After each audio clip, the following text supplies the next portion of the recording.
Lawmakers from both sides of the aisle signing that letter saying the execution will not achieve justice for the young girl, but instead cause additional suffering for her surviving family. As a conservative Republican myself, who has long been a supporter of the death penalty in the most heinous cases, I have never seen a more troubling case than the case of Melissa Lucio. A bipartisan coalition of Texas state lawmakers calling to commute or at least postpone Melissa Lucio's execution. The Harlingen mother of 14 convicted of killing her 2-year-old daughter Mariah in 2007. The system literally failed Melissa Lucio at every single turn. Lucio's family and attorneys arguing Mariah's death was an accident, that the child fell down the stairs and Lucio, who has a low IQ, PTSD, depression, and is a lifelong victim of abuse, was coerced into giving a confession.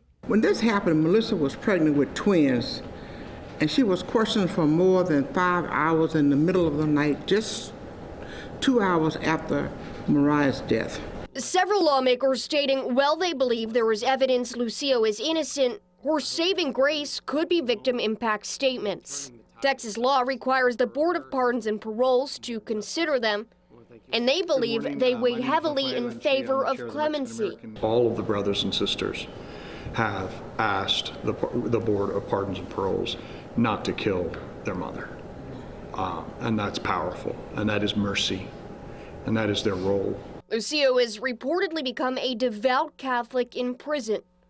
Some lawmakers pointing to her faith in their pleas for mercy. And as a state that professes a foundation in God, we should reconsider the wisdom of seeking a punishment that exceeds God's own. Given the emphasis on faith in that press conference, lawmakers were asked what they would say to Governor Greg Abbott, the first Roman Catholic to hold that office. Senator Leach replied, and I'm quoting here, he said, "The governor has done the right thing in standing up for innocent life, and it would be my hope that he will do the right thing here as well, and I have no reason to believe that he won't." At the state capitol, Shannon Ryan, Fox 7 Austin News.